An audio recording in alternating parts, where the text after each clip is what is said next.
Hello students, स्वागत है फिर से एक बार आपका अपने channel physics by SK Vashishtha में।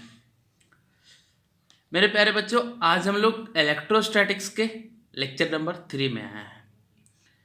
जी हाँ, आज हम लोग लेक्चर 3 में इलेक्ट्रिक फील्ड के बारे में पढ़ेंगे। जी हाँ, बहुत ही इंपॉर्टेंट टॉपिक है, बहुत ही इंपॉर्टेंट कॉन्सेप्ट है।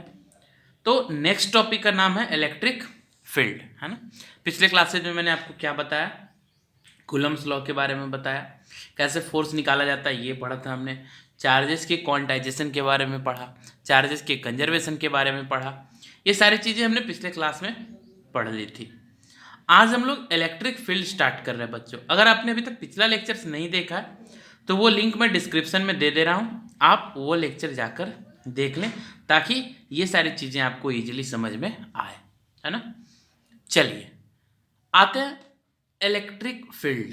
इलेक्ट्रिक फील्ड देखिए, मैं ध्यान से वर्ड पर, इलेक्ट्रिक फील्ड। इलेक्ट्रिक बोले तो चार्ज, इलेक्ट्रिक बोले तो something related to charge, charge से कुछ जुड़ा हुआ। और फील्ड बोले तो इलाका, चार्ज से जुड़ा हुआ कुछ इलाका, मतलब चार्ज का इलाका, है ना, चार्ज का इलाका। अब मान लिया, सोचो, मान लिया किसी बिलियन का इलाका होता है तो क्या होता है उस इलाके में?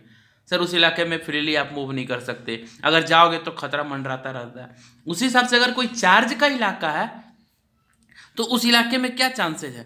उस इलाके में चांसेज है कि चार्ज की वजह से जो जो खतरा उत्पन्न हो सकता है उसका प्रभाव हम पे पड़ सकता है ना।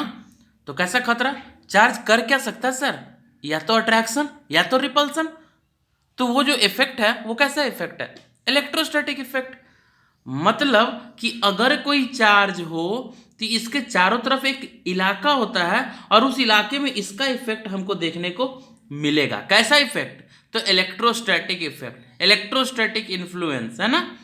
मतलब चार्ज के चारों तरफ का वो रीजन जिसमें चार्ज का इन्फ्लुएंस देखने को मिले। कैसा वाला इन्फ्लुएंस? Electrostatic influence. मतलब जब चार्ज रेस्ट में हो तब वाला इन्फ्लुएंस, और वो जब देखने को मिले तो वो रीजन क्या कहलाता है? Electric field. यानी the region around a charge, the region around a charge in which its electrostatic influence can be experienced। ये चार्ज, इसके चारों तरफ का वो रीजन जिसमें या जहां तक इसका इलेक्ट्रोस्टैटिक इन्फ्लुएंस फील किया जा रहा है क्या कहलाएगा? इलेक्ट्रिक फील्ड कहलाएगा। ध्यान से सुनिए, मैं फिर रिपीट कर रहा हूं। चार्ज के चारों तरफ का वो रीजन जिसमें इसका इलेक्ट्रोस्टैटिक इन्फ्लुएंस देखने को मिले क्या कहलाएगा? इलेक्ट्रिक फील्ड कहलाएगा। लिख दिया मैंने, the region around a charge और in the vicinity of a charge. Charge की विसिनिटी मतलब उसके सराउंडिंग वाले रीजन में जिसमें इसका electrostatic influence can be experienced. Region around a charge in the vicinity of charge, a charge in which its electrostatic influence can be experience. मैं फिर से पढ़ रहा हूं डेफिनेशन।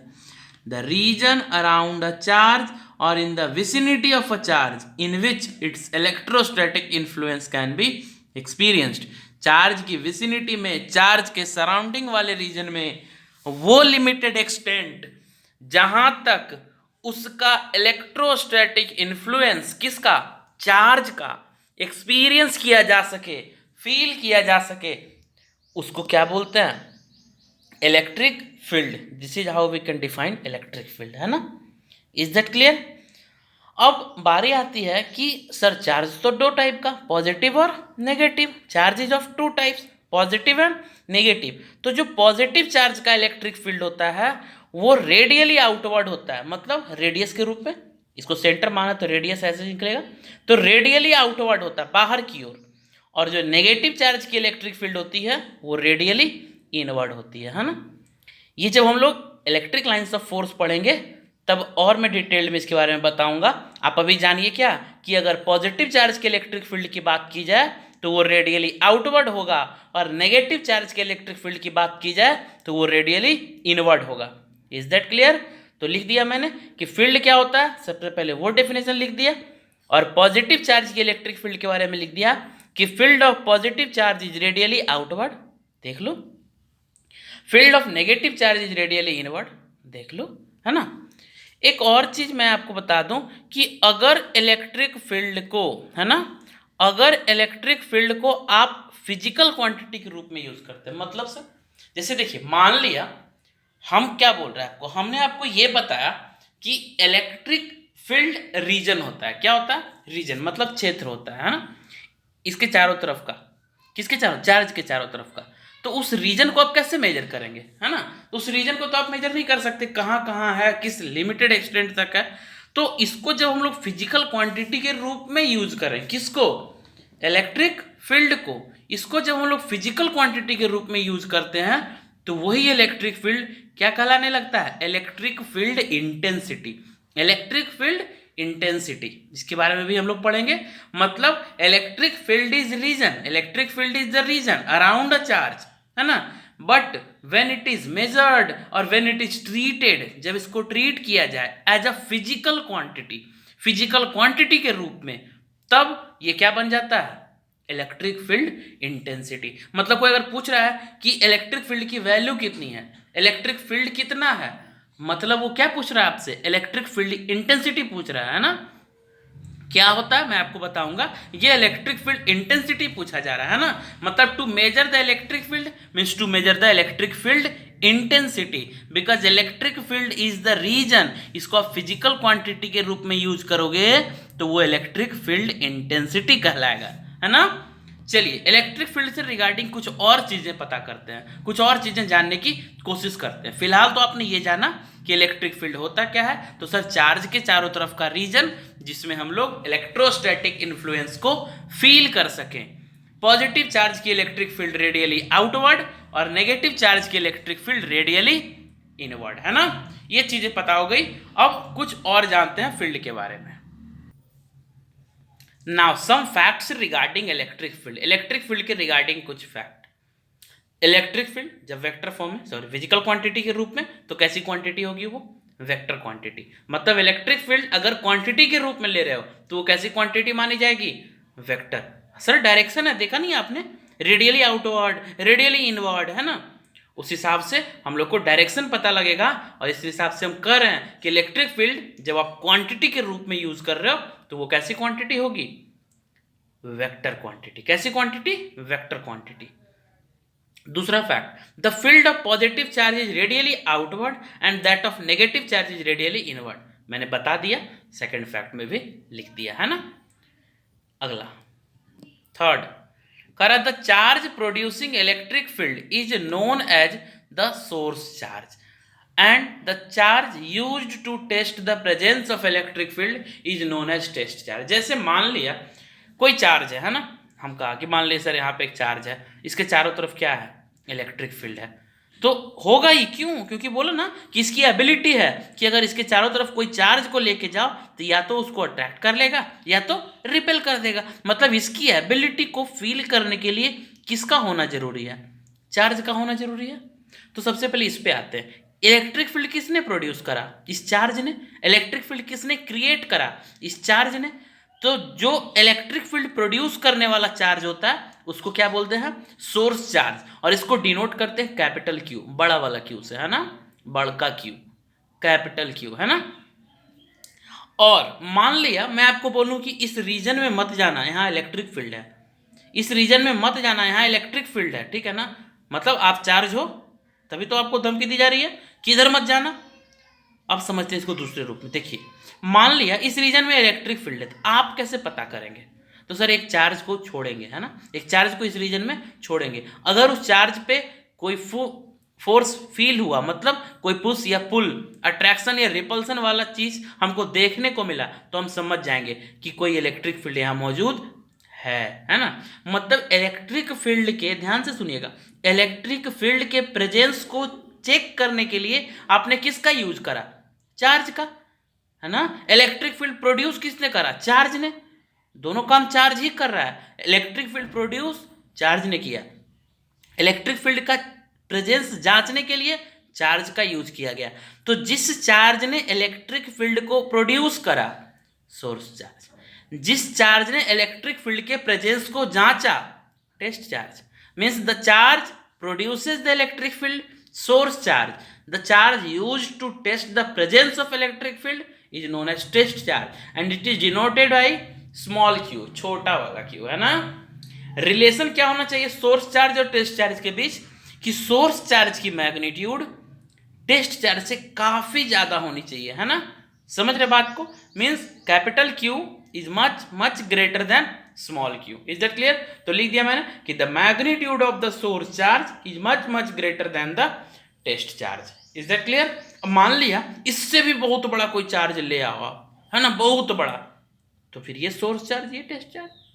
समझ रहे बात को? लेकिन इलेक्ट्रोस्टैटिक्स जिसमें आप पढ़ रहे हैं, इसमें अगर टेस्ट चार्ज को रिप्रेजेंट करने की बारी आती है तो वो स्मॉल क्यू से डिनोट किया जाता है। ऐसा नहीं कि कहीं भी स्मॉल क्यू देखेंगे तो वो टेस्ट चार्ज ही होगा, नहीं। In order to represent test charge आप स्मॉल क्यू यूज करेंगे, है ना। चलिए, ये कोई ऐसे एग्जिस्टेंस नहीं कि टेस्ट चार्ज नाम की कोई चीज एग्जिस्ट करती है।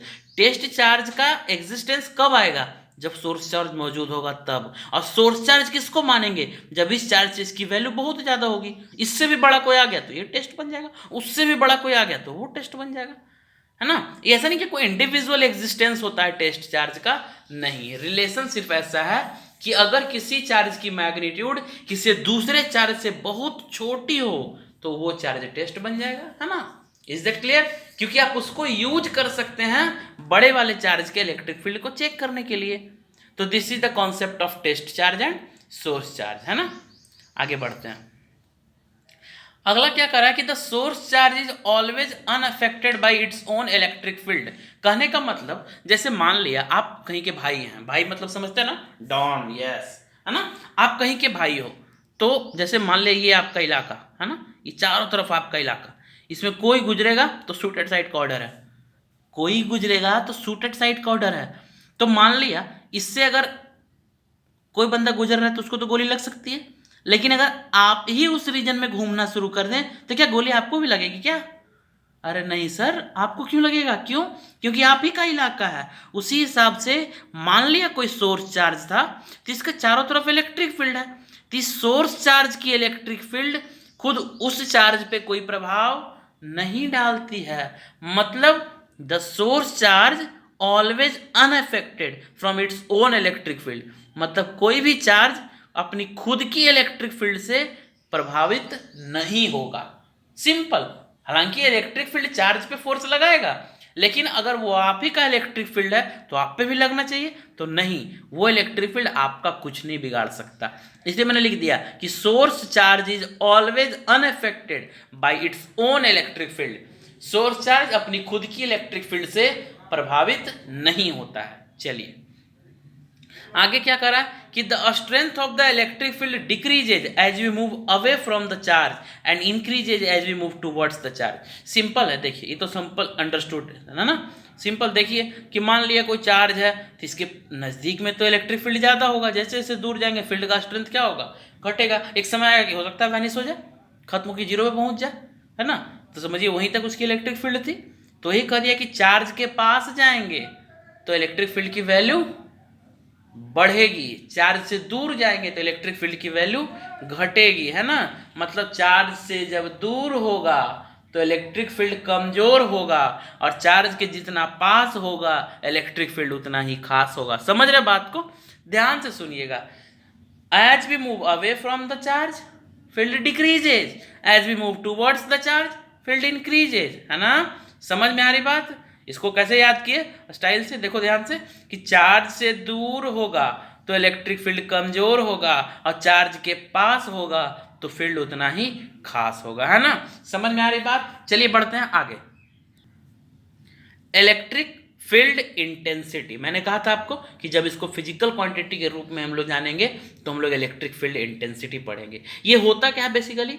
तो उसी फील्ड का स्ट्रेंथ, उसी फील्ड का स्ट्रेंथ, इलेक्ट्रिक फील्ड का स्ट्रेंथ क्या कहलाता है? Electric field intensity. इसको कैसे जानते हैं हम लोग? It is defined as the electrostatic force acting per unit charge. मान लिया कोई चार्ज है ना, इसकी अपनी इलेक्ट्रिक फील्ड है ना, इसकी अपनी इलेक्ट्रिक फील्ड, तो इसकी ताकत कितनी है? इसकी ताकत कितनी है? वही इसका इलेक्ट्रिक फील्ड इंटेंसिटी। समझ रहे बात को? इसकी ताकत कितनी है? वही इसकी इलेक्ट्रिक फील्ड इंटेंसिटी। निकालेंगे कैसे? तो ये देख लीजिए कि एक यूनिट चार्ज मतलब एक कूलम चार्ज पे ये कितना फोर्स लगा रहा है ना, पर यूनिट चार्ज ये कितना फोर्स लगा रहा है वो निकाल लो, फिर बता देना कि हाँ this is the strength of the field. समझ में आ रही बात? Means electric field intensity, it is the strength of electric field and it is measured by force acting per unit charge. Force acting per unit charge कैसे कहेंगे इसको? तो लिखेंगे vector E is equal to vector F by vector Q। मतलब vector E यानी electric field intensity is equal to force acting per unit charge. Magnitude के terms में ले लो तो ऐसा कुछ हो जाएगा, वेक्टर E का mod is equal to vector F का मॉड बाई Q। सिंपल। इसकी SI यूनिट की बात अगर की जाए तो what about its SI unit? देखिए ध्यान से, E equals F by Q। F की यूनिट न्यूटन, इसका कूलम, तो क्या हो गया न्यूटन पर कूलम, न्यूटन पर कूलम। अब मान लिया कोई पूछता है कि डिफाइन 1 न्यूटन पर coulomb of electric field, define 1 Newton पर कूलम ऑफ इलेक्ट्रिक फील्ड, तो क्या कहेंगे कि अगर किसी इलेक्ट्रिक फील्ड में, देखिए ध्यान से, कूलम और न्यूटन मतलब क्या, 1 न्यूटन और 1 कूलम, है ना। मतलब अगर किसी 1 कूलम के चार्ज पे, किसी इलेक्ट्रिक फील्ड में किसी 1 कूलम के चार्ज पे 1 न्यूटन का फोर्स एक्सपीरियंस हो रहा है, तो समझिए उस फील्ड का स्ट्रेंथ कितना है, 1 न्यूटन पर coulomb. Means if an electric field exerts a force of 1 Newton on a charge of 1 coulomb, then the strength of field is said to be of 1 Newton per coulomb। तो वही हो गया कि अगर किसी फील्ड में 1 coulomb के charge पे 1 न्यूटन का फोर्स फील हो जाए तो उस फील्ड का स्ट्रेंथ कितना माना जाएगा, 1 न्यूटन पर कूलम। तो लिख दिया मैंने कि if a charge experiences, if a charge of 1 coulomb experiences a force of 1 Newton in an electric field, then the strength of the field is said to be of 1 Newton per coulomb। तब उस field की strength कितनी मानी जाएगी, 1 Newton पर coulomb. Is that clear? उम्मीद करता हूं कि आपको यहां तक समझ में आया होगा। अब जो electric field intensity physical quantity थी, इसका फॉर्मूला पता लग गया, है ना, जनरल कॉन्सेप्ट का फॉर्मूला। अभी हमने एक्सप्रेशन नहीं निकाला कि एक चार्ज की वजह से क्या होगा, ढेर सारे चार्जेस की वजह से क्या, वो सब निकालेंगे हम लोग। लेकिन इलेक्ट्रिक फील्ड इंटेंसिटी का कॉन्सेप्ट ये कहता है कि फोर्स बाई चार्ज होना चाहिए। इसकी SI यूनिट पता लगी, इसके SI यूनिट को कैसे डिफाइन करेंगे वो सीख लिया, है ना। अब देखते हैं आगे। अच्छा, डायमेंशनल फॉर्मूला क्या होगा सर इसका? अरे डायमेंशनल फॉर्मूला तो इजी है, कैसे निकाल दो। डायमेंशनल फॉर्मूला अगर वेक्टर E की बात की जाए तो F बाई Q। F का डायमेंशन MLT माइनस 2, Q का डायमेंशन AT, तो क्या हो गया MLT minus 3 A minus 1। This is the dimensional formula, है ना। चलिए अब निकालते हैं कि electric field intensity at a point due to charge Q। Q charge की वजह से किसी एक पॉइंट पे electric field intensity, Q charge की वजह से किसी एक पॉइंट पे इलेक्ट्रिक फील्ड इंटेंसिटी। मानते हैं एक चार्ज Q जिसकी वजह से हमको पॉइंट P पे इलेक्ट्रिक फील्ड इंटेंसिटी निकालनी है। Q चार्ज की वजह से पॉइंट P पे we have to calculate the electric field intensity, और पॉइंट P की दूरी Q चार्ज से कितनी है, R। The distance of the point P from charge Q is how much, R। अच्छा सर ये बात है, तो चलो निकालते हैं। तो कैसे निकालेंगे? तो रिकॉल करो कि मान लिया इलेक्ट्रिक फील्ड इंटेंसिटी का फॉर्मूला हमने क्या बताया था, F बाई Q। तो सर पहले F निकालना होगा फिर Q, तो डिवाइड कर देंगे तो हमारा काम हो जाएगा। अच्छा, तो पहले F निकालने के लिए कितना चार्ज चाहिए, 2। आपके पास कितना है, 1। तो हम क्या करेंगे, इस पॉइंट पे एक चार्ज मान लेते हैं, छोटा सा स्मॉल q, है ना। कोई चार्ज मान लिया। अब मान ली इस चार्ज की वैल्यू कुछ भी हो सकती है, तो अब इन दोनों चार्ज के बीच अगर फोर्स पता हो जाए और उस फोर्स को अगर इस चार्ज से आप निकाल दो तो यहाँ पे फोर्स पर यूनिट चार्ज पता लग जाएगा क्या।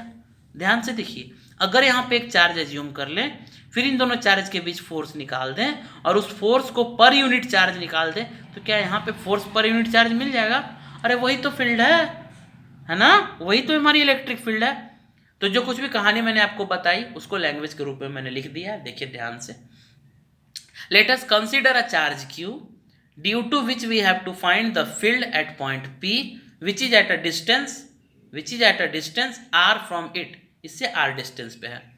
अब करा if a charge q is kept at this point, जो मैंने माना कि मान लिया यहाँ पे एक चार्ज q हम लोग प्लेस करते हैं, तो जो F acting on q due to q, F acting on q due to q मतलब force acting on small Q due to capital Q, उसके मैग्नीट्यूड की वैल्यू क्या हो जाएगी 1/4πε0 q into q upon r square according to Coulomb's law, है ना।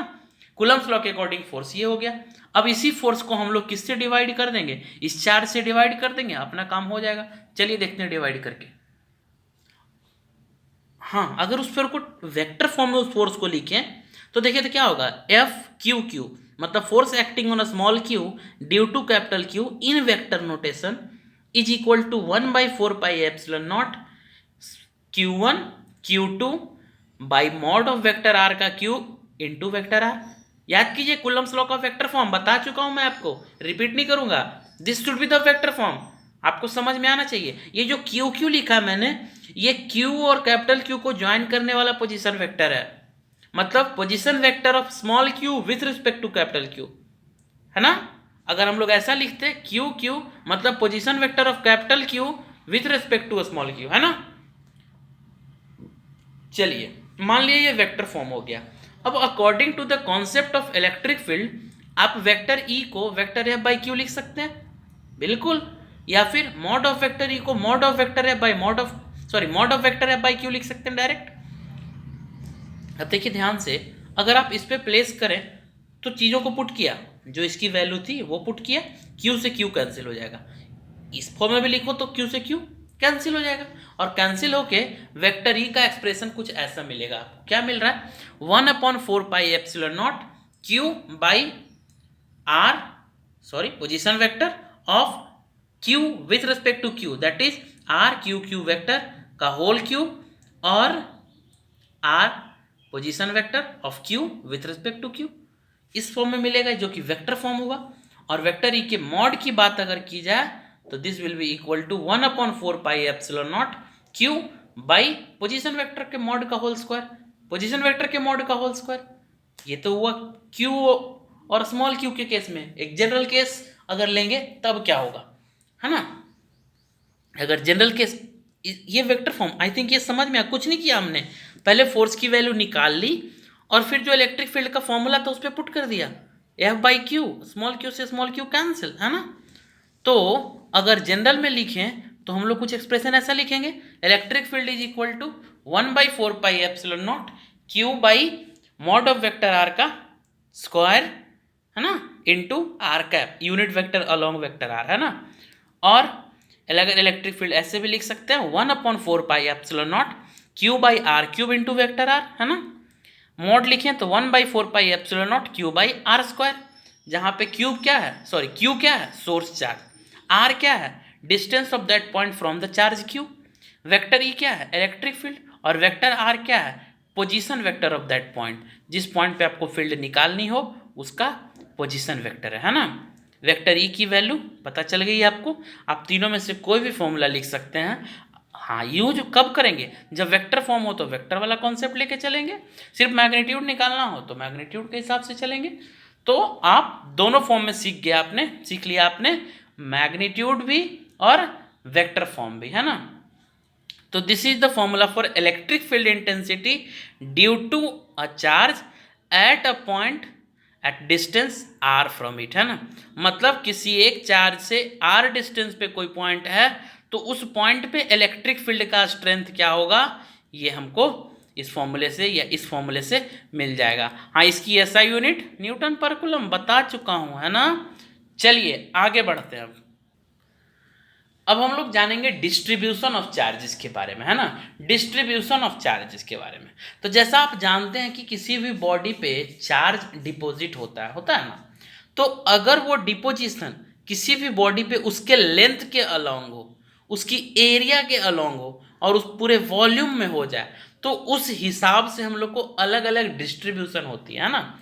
तो अब कहिए कि अगर वो डिस्ट्रीब्यूशन अलोंग द लेंथ हो तो वो लीनियर डिस्ट्रीब्यूशन होता है। कैसा, लीनियर डिस्ट्रीब्यूशन। अगर वो डिस्ट्रीब्यूशन पूरे एरिया पे हो तो वो कैसा डिस्ट्रीब्यूशन, एरियल डिस्ट्रीब्यूशन। और अगर वो डिस्ट्रीब्यूशन पूरे वॉल्यूम में हो जाए तो वो कैसा डिस्ट्रीब्यूशन, वॉल्यूमेट्रिक डिस्ट्रीब्यूशन। ध्यान दीजिए, अबाउट द लेंथ, पूरे लेंथ पे तो लीनियर, पूरी एरिया पे तो एरियल, पूरी वॉल्यूम में वॉल्यूमेट्रिक। मतलब how many types of distribution of charges are there, कितने टाइप्स का डिस्ट्रीब्यूशन है? 3। कौन कौन distribution? Linear distribution along the length, areal distribution over an area, volumetric distribution into a volume, है ना। तो अब अगर इन तीनों डिस्ट्रीब्यूशन में अगर आप एक क्वांटिटी निकालना चाहें तो मिल सकता है आपको क्या, कि सर आप ये देखिए कि लीनियर डिस्ट्रीब्यूशन है तो एक यूनिट लेंथ में कितना चार्ज गया है, एरियल डिस्ट्रीब्यूशन है तो एक यूनिट एरिया पे कितना चार्ज गया है, और वॉल्यूमेट्रिक डिस्ट्रीब्यूशन है तो एक यूनिट वॉल्यूम पे कितना चार्ज गया है। सर इसको हम लोग निकाल सकते हैं। जी हाँ प्यारे बच्चों, अगर आप इस लीनियर डिस्ट्रीब्यूशन में चार्ज पर यूनिट लेंथ निकाल दो, क्या निकाल दो? चार्ज पर यूनिट लेंथ, तो वो लीनियर चार्ज डेंसिटी हो जाती है। क्या हो जाती है? Linear charge density. और इसको लैम्डा से डिनोट करते हैं, किस चीज से? लैम्डा से। तो लैम्डा इज इक्वल टू हो गया Q upon L, Q upon L. इसकी ऐसा यूनिट क्या हो जाएगी? Coulomb per metre. क्या हो जाएगा? Coulomb per metre. Dimensional formula देख लो, क्यू का 80, एल का एल, तो क्या हो जाएगा? m0 l-1 80। अगर सरफेस चार्ज डेंसिटी की बात की जाए तो it is charge per unit area and it is known as surface charge density या एरियल चार्ज डेंसिटी। इसको क्या बोलते हैं? एरियल चार्ज डेंसिटी या surface charge density, and it is denoted by sigma. It is denoted by sigma and sigma is equal to q upon A, q upon A, charge per unit area. इसकी ऐसा unit क्या हो जाएगी? Coulomb per metre square, coulomb per metre square. और इसके dimensional formula की बात की जाए तो m0 l-2 80, m0 l-2 80, बिल्कुल सिंपल है ना। चार्ज पर यूनिट वॉल्यूम की बात की जाए तो it is volumetric charge density. क्या होता है ये? Volumetric charge density. और इसके फॉर्मूला की बात की जाए तो क्या हो जाएगा? इसको रो से डिनोट करते हैं, किस चीज से? रो से। तो रो इज इक्वल टू क्या हो गया? Q upon V, Q upon we.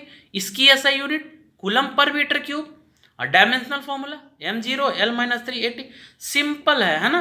आप देख लीजिए कहीं से भी इसमें कंफ्यूजन नहीं, ये एक सिंपल 3 टाइप्स की क्वांटिटी आपको मिल गई, 3 टाइप्स का डेंसिटी आपको मिल गया। Volumetric charge density, charge per unit volume, areal charge density, charge per unit area, also known as surface charge density, and linear charge density, charge per unit length denoted by lambda, है ना। तो ये 3 types का distribution से आपको 3 types की densities मिल गई, है ना। लीनियर, सरफेस एंड वॉल्यूमेट्रिक, है ना। 3 टाइप्स की डेंसिटीज मिल गई। तो आज क्या क्या सीखा आपने कि इलेक्ट्रिक फील्ड क्या होता है? तो सर एक रीजन होता है जिसके चारों तरफ, जो चार्ज के चारों तरफ होता है, और उसमें हम लोग चार्ज की एक्सपीरियंस कर सकते हैं इलेक्ट्रोस्टैटिक फोर्सेस को, है ना। इलेक्ट्रिक फील्ड को मेजर भी करते हैं क्या? हाँ मेजर करते हैं। तो वो फिजिकल क्वांटिटी के टर्म्स में जब मेजर हो तो उसको क्या बोला जाता है? Electric field intensity. Sir measure करने के लिए एक्सप्रेशन कुछ होता है क्या? हाँ उसको जैसे फोर्स पर यूनिट चार्ज बोलते हैं बच्चों, लेकिन अगर एक्सप्रेशन की बात की जाए तो हम लोग अलग अलग निकालते हैं। अगर पॉइंट चार्ज की जरूरत हो तो हम लोग पॉइंट चार्ज के लिए निकालेंगे, और अगर डिस्ट्रीब्यूशन वाले चार्ज की जरूरत हो तो चार्ज डिस्ट्रीब्यूशन की वजह से निकालेंगे। और क्या पढ़ा हमने? Electric field intensity due to a point charge का एक्सप्रेशन पढ़ा, है ना। और क्या पढ़ा हमने? सर तो इलेक्ट्रिक फील्ड के रिगार्डिंग कुछ फैक्ट्स जाने कि इलेक्ट्रिक फील्ड की कुछ क्या क्या कैरेक्टरिस्टिक होती है, उसके बारे में हमने जाना, है ना। ये मैं जो स्लाइड कर रहा हूँ इसको आप पॉज कर करके नोट तैयार करना चाहें तो कर सकते हैं, ठीक है ना।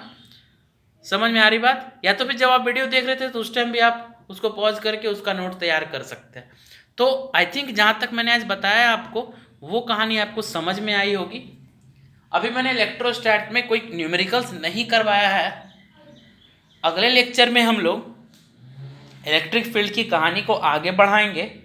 4th लेक्चर में हम लोग न्यूमेरिकल्स पे आएंगे, जिसमें मैं आपको कूलम्स लॉ, क्वांटाइजेशन, कंजर्वेशन, इन सब पे कुछ न्यूमेरिकल्स की प्रैक्टिस करवाऊंगा और कुछ न्यूमेरिकल्स आपके होमवर्क में भी दूंगा, ठीक है ना। तो वो आप मुझे कमेंट सेक्शन में बना के बताएंगे, या फिर उस व्हाट्सएप ग्रुप पे आप अपना सॉल्यूशन मुझे व्हाट्सएप कर सकते हो, और कोई क्वेरी भी आप वहाँ डिस्कस कर सकते हैं। अगर अभी तक आप ग्रुप के मेंबर नहीं बने हो तो ग्रुप के मेंबर बन जाइए। इस नंबर पे आप मुझे हाई लिखकर मैसेज करो, मैं आपको लिंक सेंड कर दूंगा। आप मेरे से कोई भी क्वेरी उस ग्रुप में डिस्कस कर सकते हैं। उसके बाद आप इस चैनल के ग्रुप के हिस्सा हो जाएंगे, है ना। आई होप आपको समझ में आया होगा। मिलते हैं अगले लेक्चर में, तब तक बुक्स पढ़िए, नोट्स तैयार कीजिए, और कोई भी क्वेरी, कोई भी दिक्कत हो तो आप कमेंट सेक्शन में मुझे बताएं कि हाँ सर ये मुझे समझ में नहीं आया, या फिर आपका तरीका सही नहीं है समझाने का। स्वागत है आपका, हम उसको अगले लेक्चर में ज़रूर क्लियर करेंगे। मिलते हैं अगले लेक्चर में। Thank you for watching, good bye.